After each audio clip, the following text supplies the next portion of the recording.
The water is calm. The night is too. Tomorrow we land with a job to do, a job that's hard to face, but it has happened to the best of race. With God's help, we'll pull through this awful job we have to do, a job we know not much about. 'Tis soon we'll find out, that's no doubt. I'm going now to do my part.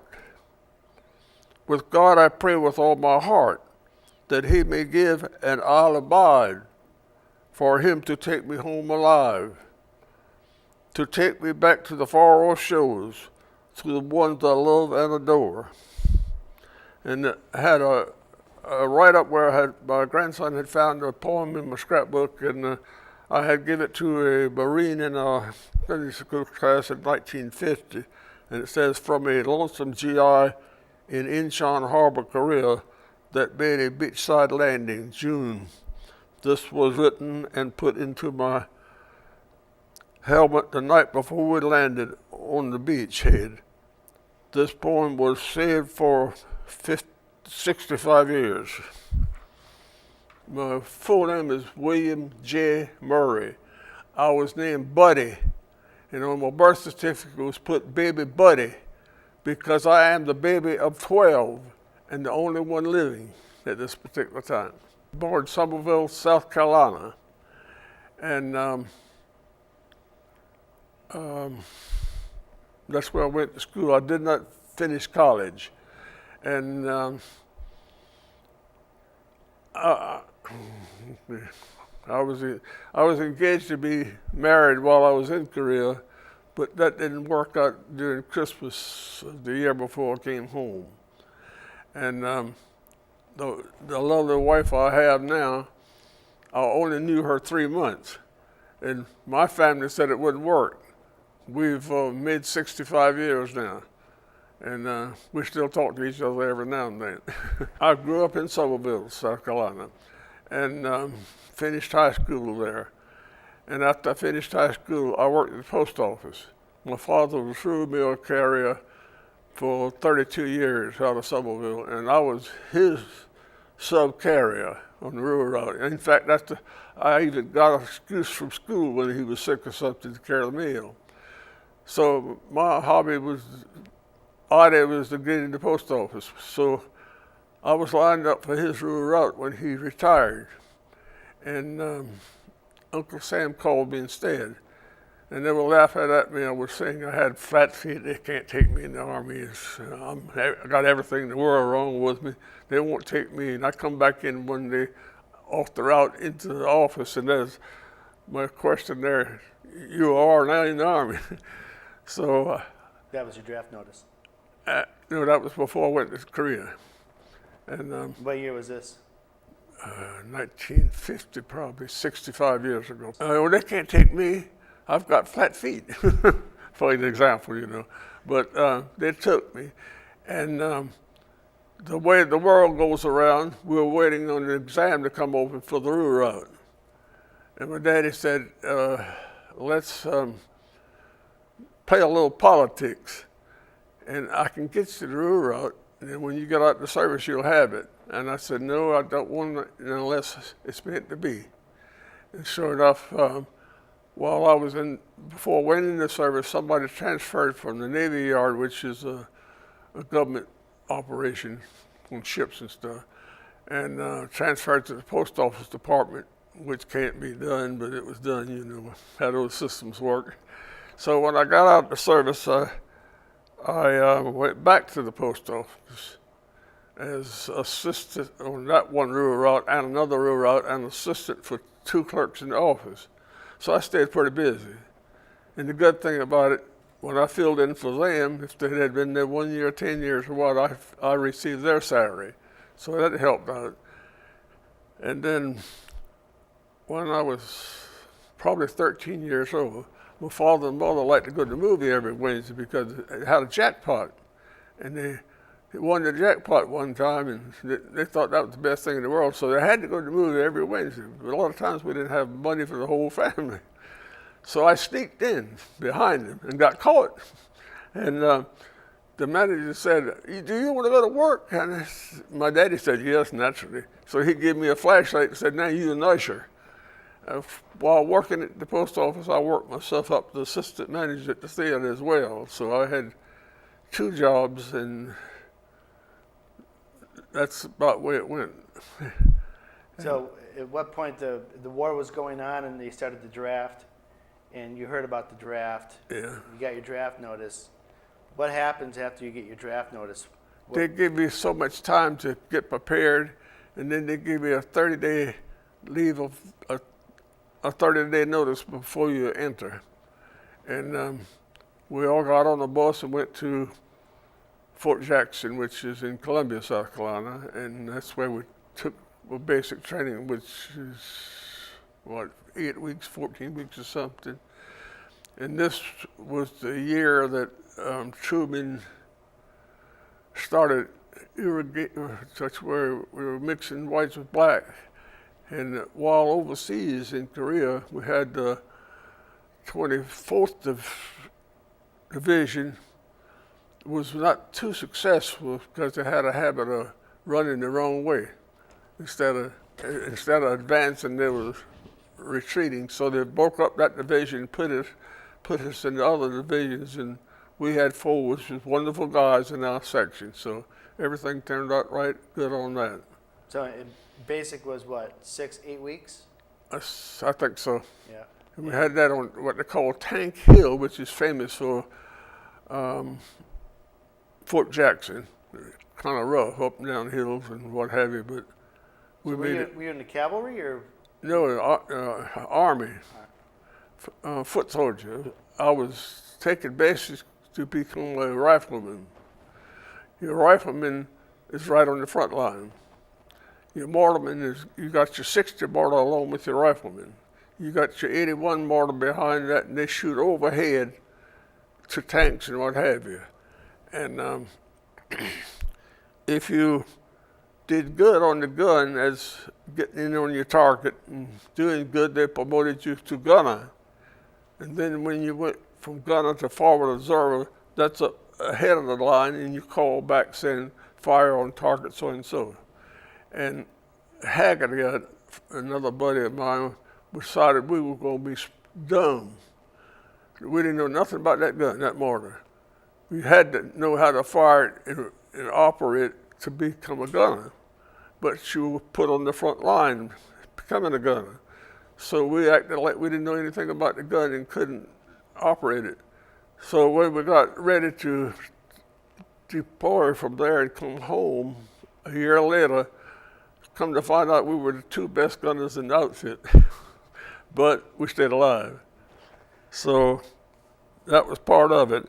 And I think about it, I had happened to leave home on Mother's Day, going in the service. And they hurried us up in Korea to get us back home on Mother's Day 1 year later. And my mother always said that was the worst and the best Mother's Day present she ever had, and we never could find out which one was. I would imagine coming home was the best. I know it was for me. What did your parents think about you going off to Korea? They had a lot of prayers. I'd have to say that was to help. But being the baby of the family, it didn't set in too good, you know. Yeah. Was there a military history in your family? No military. No, I had a brother, Jay, who was, this is way back now. See, I'm from an old family. And Jay was in the Navy in California, and the earthquake came, and he was in a building. As he was coming out of a building, a brick caught him in the head and killed him. And that was when I was 4 years old. And believe it or not, I still remember it. And from the time it took that body to come from California, which the Navy was sending, to home, my father was black-headed and turned completely white-headed. And I was only 4 years old, and I remember it just like it was yesterday. But that was one that was lost in the family. Wow. So after basic, where do you go? After basic, you go to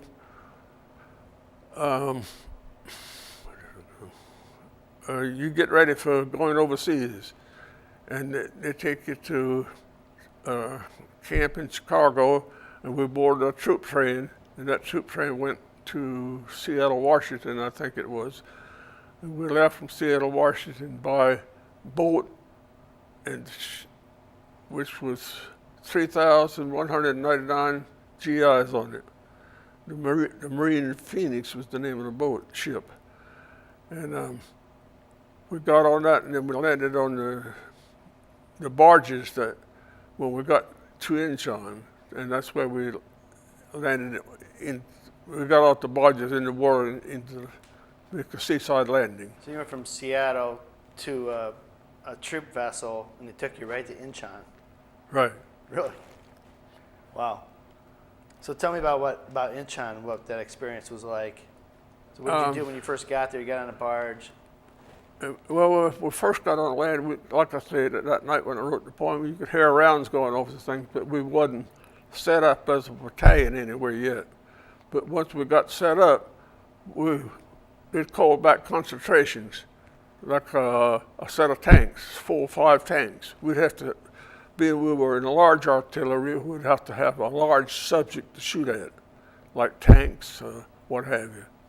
And they'd call back and we'd shoot on those particular items.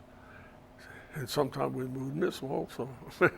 But it was better than being right straight on the line like a rifleman. Being drafted as a rifleman and a gunner, that was quite a treat for me by me running off a big mouth. The captain wanted to know if anybody knew anything about typing. And I said, oh yeah, I know all about typing, which I did not. And he said, well, we're going to put you in mortars, which kept me from being right on the front line. But we stayed there a year and had a few close calls. And such as what? Hill 717 and 682, the Marines lost half of their division. And we took over the 2 hills after they left. 717, 682 just had numbers then. And they called back the battalion to have them, for Air Force to stress them with napalm. The Chinese got hold to it and called back and had them stress the Americans. We were strafing ourselves.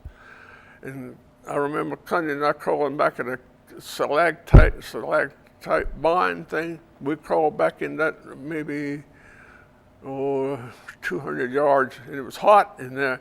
We could feel the heat from the napalm going off, and we stayed in there about a day standing straight up, and we made it. And then the next 4 days, we had 4 days of taking the wounded and the dead off the hills. And that was part of one time we were scared. And people like to hear combat stories, and veterans, we don't really brag on them, but I'm in the position to brag now, I'll brag a little bit. We were going up the hill, and being short of me, and I had to tote the mortar, which is 80 pounds. And 2 people usually handle that, but the base plate and the mortar, but short of me, and I was taking it uphill. And I was sitting kind of still, and the commander said, buddy, Murray, get down, they're shooting at you. And I knew when he said that, you get down and you be still and you don't even move your eyeballs, because we were trained to be that way. Well, the first round came by my left ear, and it was so close to my ear I could feel the heat burning my ear, but it didn't touch my ear, it didn't touch me. And as I was being there still, of course I was saying some prayers, the next round hit a leaf above my helmet and clipped a little leaf off the limb. And that leaf got in the wind and blew up and down and hit me on the nose. And that scared me half to death. And that was about as scary as it was on that one particular time we had a combat story. I had several others, but not too exciting. What was the objective of Incheon? Why were we there? They were trying to going into North Korea from South Korea. And MacArthur, in the history books, it's where Truman fired MacArthur, which this is, like I say, 65 years ago. MacArthur was we were up on the mountain next to the Yellow River. And that night we were supposed to invade, go across the river and go into China. Of course, that would have been a world war probably. So Truman fired MacArthur on that, and we stayed in Korea. And our objective was to stay behind the 38th parallel. That was dividing North and South Korea. And they had what was known as the Iron Triangle from different towns like Seoul on around. We fought the whole way around, back around the Seoul the year that I was there. And it was, you never was bored for not doing this because you're always doing something. And I had a fit for clean peaches to eat, because as you can look at me, I love to eat. And my daddy said, son, it costs too much money to send them. I said, well, sell my car I had left. I had a brand new Pontiac I had left home. I said, sell my car. And I thought he wouldn't do it though. But he sent me a case of clean peaches. And I was so happy. And the Porsches, I think it was $134 on it. But anyhow, as I opened one can, they hollered, move out. That means pack up, move out, we leave. I got one can of peaches out there, 24 cans of peaches. But I never did beg for no more peaches, so nothing else sent from home. You're in Incheon. How long were you there? In the whole perimeter a year. So you were actually in Incheon for a year? Yeah, in Korea. We moved around from position to position. All around, as the Chinese would move, we would move to fight back. Oh, Right. you know. And this fighting all along the 38th parallel? Yes, it's surrounded by the 30th parallel from Seoul, Korea, on around to Pujan, back around. Of course, we didn't know where we were. We were just in one position, firing, and they said, we got a tank fired on his such a position. We set up the guns and fired on it, such as that. And then in turn, they would fire back at us, most all the time missing us. But we had one close call in the gun pit one time. You dropped the mortar in the round. It's got detonating points on the bottom of it to tell how far it goes. The only way the round can go off, it's got a detonating point on the end of the round, and it's got to hit something. I dropped the round in on top of a round coming out the tube. All four of us in the pit laid down because we knew we were dead and gone. That round hit the round coming out hit the round I had in my hand. We were trying not to hold it too tight. It hit it and knocked it out of my hand and laid it flat on the ground, and it didn't go off. But we all four of us laid on the pit, thought we was going, but it never did go off. So somebody was working with us, wasn't it? They said, oh, you were in the service. Hey, bye. That's about it. It wasn't no big deal. But I would like to congratulate Findlay, Ohio. They have really, really gone out for veterans, which even 65 years later, it means a lot to me and means a lot to the others, for the simple reason other people didn't recognize us. And it was really nice, and it makes me like Findlay that much more. Tell me about the honor flight. The honor flight was wonderful. Jerry had it, my son had it all set up when I got here. And that's how I met Larry on the honor flight. And anybody that's ever been in the service or anything ought to take that opportunity if they can. It was one of the best trips or anything I'd ever had. We left there at 2:30 in the morning, got back about 8:30 the next night, wasn't sleepy or tired a bit. We seen parts of the Korean conflict. In fact, my scrapbook, there's a picture of all the monuments of the Korean heritage and where all the Korean soldiers were buried at the memorial at Washington. And we had to spend a whole day going around to different things and seeing different things. And it was the most wonderful trip I have ever spent in my life. And it's well worth it. Whoever has the opportunity to go, the garden can take them, please take them. Tell me more about 25th Infantry. The 25th Infantry, I think its headquarters, I'm pretty sure, was in Hawaii. And it was called the Lightning Outfit. It had a streak of lightning coming down in an emblem. And they were a well-known outfit at the particular time. And like the 2 hills I was talking about earlier, they didn't hold those hills, but we did. Not, of course, I'm bragging on the Army over the Marines, but you got to brag sometime. But we were proud of that we could do something that they couldn't do, like hold those 2 hills. But then again, it was 4 or 5 days of kind of scary stuff. But anyhow. So you're in Korea for a year. Anything else remarkable about Korea? Did you go on, leave? Did you go to Seoul? What did you guys do for leave? We got to go to 1 week in Japan. I got to go. I got paid. I sent my money home naturally, which is a little small check as a private, you can imagine. But nowhere to keep it to send it home. The time I sent it home, they said, "You're going on the R&R." So we got money enough for me to go, and it was a week I spent a week in Osaka, and it was a week of really enjoying life, and it brought back home week to you, maybe, and what do you remember about Osaka? What'd you guys do for a week? Can I say that on the air? Okay, never mind. Okay, but anyhow, it was an exciting week, and we went out different places. We went to shows and different things of Japanese culture that we hadn't seen, and it was a fun week, but it was a fast week. So where did you meet the lovely young woman who wrote you a love letter? Can you tell me about her? Call it rest and recuperation, but that's not what us GIs call it. I can't say it on the air. Excuse me.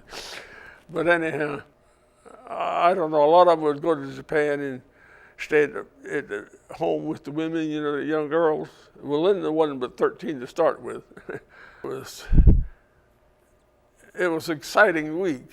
Like Curtis was with me, and he was in another room. And he said, "Buddy," says, "come on, let's go see a movie."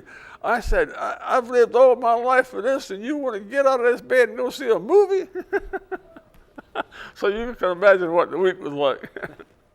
But anyhow, it was an idea in life. If I don't do this, I'm going back to Korea, and where will I go from there? So if you want to do anything, do it now, because you don't know whether you do it again or not, you know what I mean? So that was a fun week.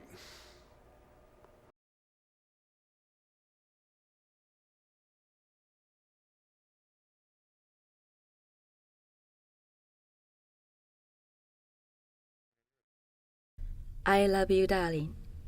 朝鮮は今と It's ても very 寒い cold と here の in こと。 Osaka. 今日は大阪にも雪がちら It つ is き、 snowing リ heavily. ンダは今机に向かってあなたにペンを I'm 走らせ walking てい to る my のです。 desk, リンダ writing も a この冬 letter. には一月も床につきました。あなたもどうかお体を気をつ I け have て。 been sick for almost a では month now. 今日はこの辺でペンを置きます。まだこの次にお手紙出します。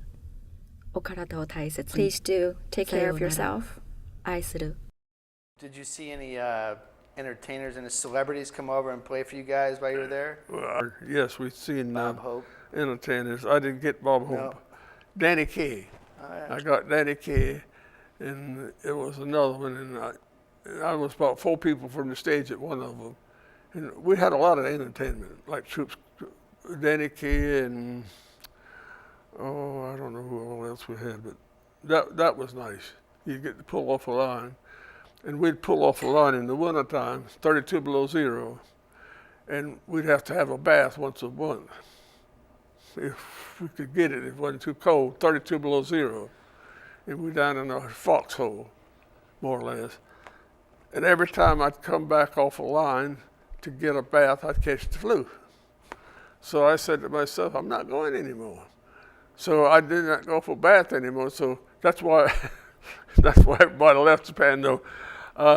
My shirt was so dirty, when I took it off, you couldn't even bend the collar, but I didn't have the flu anymore. But you do things up to what the condition is at the particular time you're in. You know what I mean? If you're doing a lot of fighting, you're doing a lot of fighting. If you're not, you're not. You know what I mean? But it was an exciting experience. In fact, I have 2 sons and a daughter, and it would not have made me mad to have either one of my sons be drafted in the Army for a year, because it teaches them discipline, if nothing else. And if you or anybody else would have a son, I would recommend the service for at least a year, because it taught me a lot about life and what it prevails. So that's about the way it went. When you're in Korea and you're on the 38th parallel, are the soldiers, are they grumbling about why they're there in the first place? What is this war all about? Are they upset? What was the talk on the front lines? What were they discussing? There were the ones that were really discussing and didn't see no reason to be there. They had a strict way of getting back home. They'd stick their hand in a bucket of kerosene and freeze their hands or something like that, or freeze their feet in order to get back to the hospital. And from the hospital, they sent them back to the States. And would you believe people did that to keep from staying over there? Which maybe a couple of times I thought of it, but no. I like my feet and hands too well. But that's horrible. I mean, that's pretty bad when, you just can't stand it anymore. You've got somebody shooting at you, and you've got to shoot back, and that's about all the life you got. But anyhow, we made it. The ones that made it, I think, done a good job. The Battle of Incheon is very famous. Were there a lot of casualties? We lost half of our division on those 2 hills, as well as the Marines. Over a course of what time? How much time? Not the entire time you were there. On those 2 hills, I guess we were there 2 weeks probably. That is taking off the casualties and holding the hill. And I never did see an enemy. The guy was shooting at me, I never seen him. If I had, I'd have shot him. But I had 14 rounds of carbine ammunition and 4 hand grenades. And I wasn't about to use one until I really had to, because I was saving them to the last in case I had to have it. So I never needed them, so that worked out good. What happens with the end of that battle? It's just a stalemate, or you're holding the line? It's a stalemate, and they call back to you and say, well, you all knocked out 2 tanks on that particular fire mission, or you knocked out so-and-so, or you knocked out a battalion, or what have you. And that's what that forward observer did, telling back to us what we had shot at, whether we hit it or whether we didn't. And, a lot of times we didn't, but we in the mortars couldn't see what was going on because we were 1,000 foot behind the lines. And then they had the 75 mortars, 75 heavy guns shooting over us too. So we were in it. If it had to be on the line, I think I was in the best position by being in the mortars. Very few times I probably didn't have sense enough to be scared, but probably a lot of times I wasn't scared. But then, like the night before we landed and things like that, it was a scary situation because you didn't know what to expect tomorrow. You'd be laying there sleeping, and they'd tell you to move out. A lot of times we slept in snow, maybe like we got here now, and in a sleeping bag, and that air hole coming out where your mouth is, you stay just as warm, just like you was in hell of fire under there. But many a night I slept on the snow like that. And the little hut I built, the picture I had in my scrapbook there, we called it a bunker. We took old ammo boxes and what have you and tried to make us a place to sleep. And that little room was probably 4 foot by 4 foot, maybe 6 foot high, and I had made me a stove. I took an ammunition can and put up on the bank, put sand in it, and put a gasoline can above that with a little tube running into that sand, and it was dripping that sand. You catch that sand on fire and run down that pipe to the sand I had in another can in the bunker, and it would hit that sand and light, and it kept us warm, freezing to death. That was one of my inventions. That's what they say about the Army. It's a lot of time between skirmishes and battles. Yeah. Sometimes we'd go a week or so, what we can do, and then we'd have a concentration. We'd move into our area or our perimeter, and that would give us opportunity to fire on it. And a lot of times, the ammunition was rationed. We would have to call back the battalion and see, and this is awful, but it was hard times on ammunition. And the Ethiopians moved out of position one time and left 500 rounds there. And you talking about having a ball, but we had us a good time. We just fired like mad. Don't know what was firing at or why. But we got to use up their ammunition. And things like that, you have to realize how important a little thing is, a mortar round, that you have to go through rations to get one to shoot at your enemy. But that was part of it, I imagine. So you're in Korea for a year. 1 year. Take me to the point where you're getting ready to leave. Is the war coming to a truce, or you just bugged out because you had spent your time? Well, we had replacements come in and replace us. And they rushed us up on the counter. If I said it, I left home on Mother's Day to go to Korea at 10:30. 1 year later, on Mother's Day at 11:30, I was home. And they rushed the shipment up to get us home for Mother's Day. And my mother said that was, if I will repeat myself, don't hold it against me, but Mama always said that was the best present she ever had and the worst, but she never told me which one was which. That's where we went. Coming back, though, that they flew most of us coming back so we could get home for Mother's Day. Yeah, but they flew us because I remember landing at the airport, and I was supposed to have been engaged for 2.5 years, but that last Christmas Day I got a Dear John letter, so she wasn't there, so that was good. So, and the funny thing, my daddy thought, I guess because I was the baby of the family, he could just do anything he wanted to do, I reckon. Here I see him coming in that old Pontiac car of his, driving up in the airport where I was in the airplane. And he tells the sergeant, "Get my son off there, I want to see him." But it didn't work that way. I had to go ahead and be mustered out like everybody else, give us clothes and what have you. But that was it. And then I had 3 more months to go into service. And they put us back at Fort Jackson, guarding prisoners. Those prisoners were people that Americans that went AWOL and different things like that. And if you let them go, you had to serve their time. And I had one of them try me. And I said, "You see this rifle, don't you?" I said, "I really didn't know how to use it."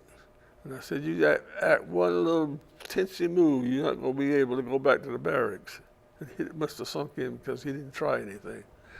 But they would try you. It's cut up with you and things like that, see if they could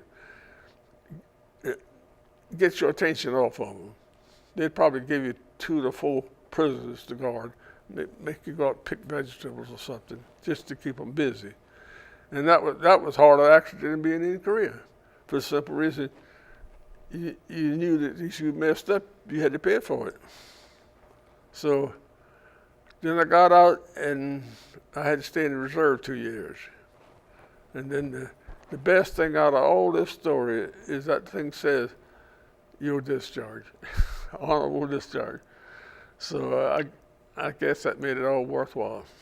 Tell me about the night before the landings in Incheon, and you're sitting where, in your barracks or on a boat? We're sitting in the what's called conveyor belt, they transfer us from the ship on a ramp down to them.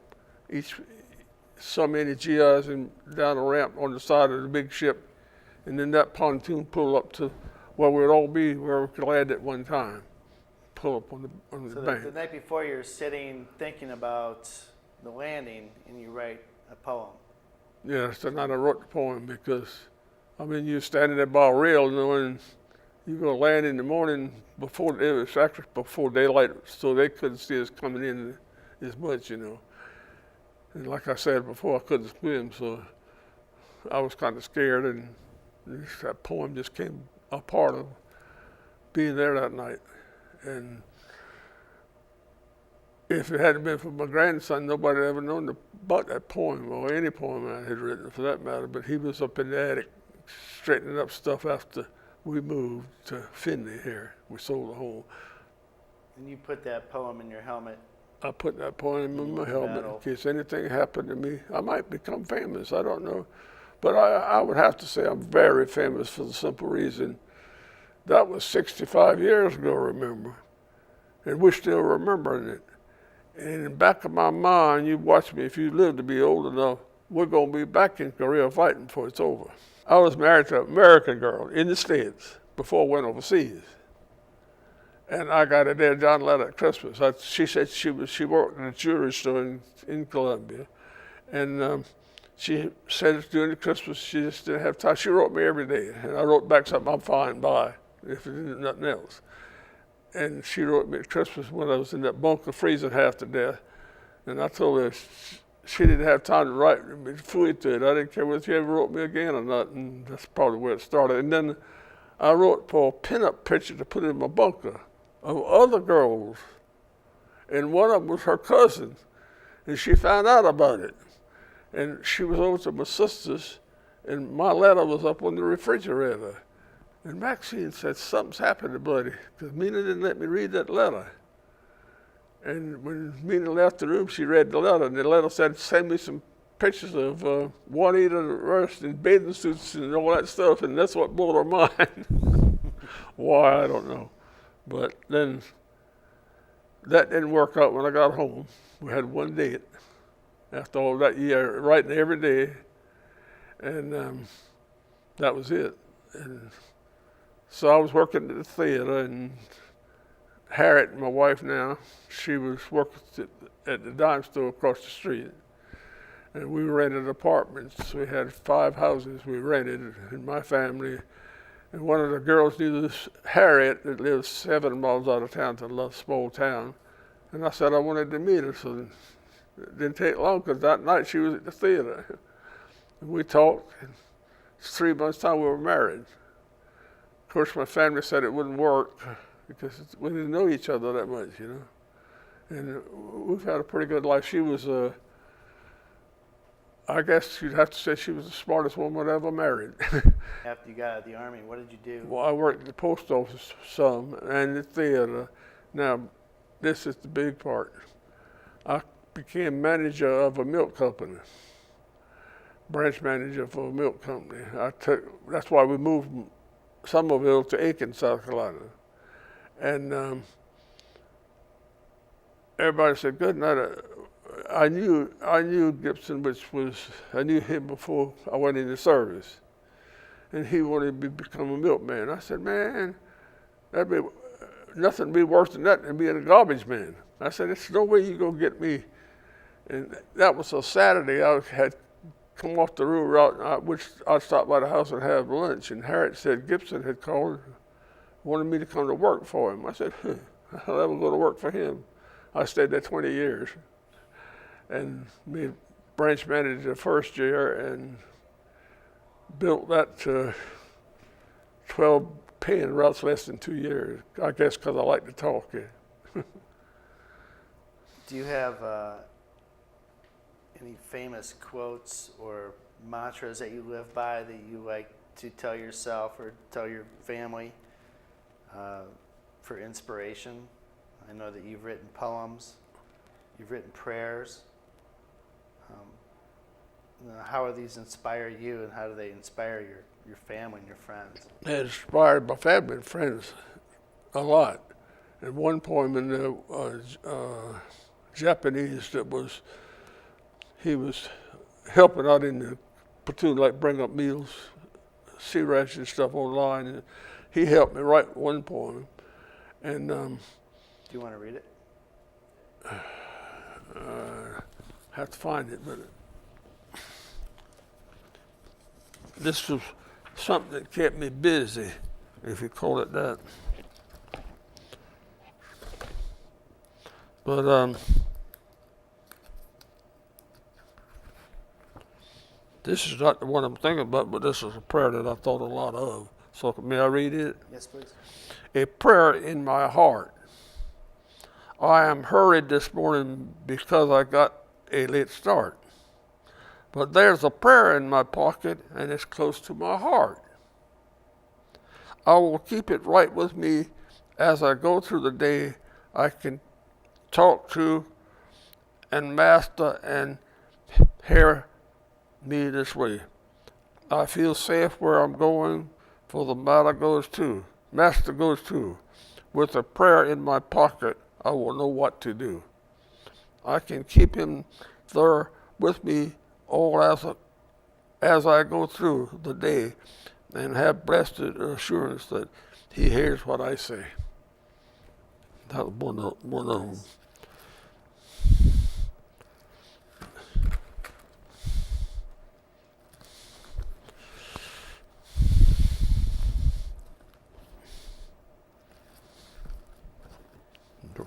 Probably done lost it there.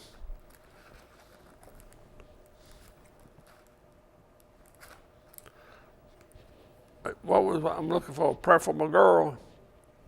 Huh? Yeah, let's do that. I haven't read that one yet. A prayer for my girl.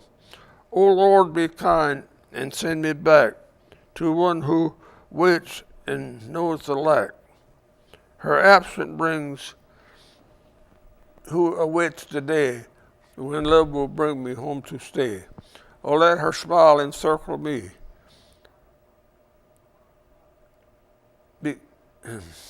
Oh, let her smile be clear and strong, as when she went and led a song. Well, from her lips the song we knew and shared to make our dreams come true. Oh, let her arms encircle me again until the shadows flee, that I may learn from her caress the ultimate intendedness. My prayer is one of many true, but life is sweet and love is new. Oh, let me find when strife is past the road that leads me home at last. Very nice. Thank you.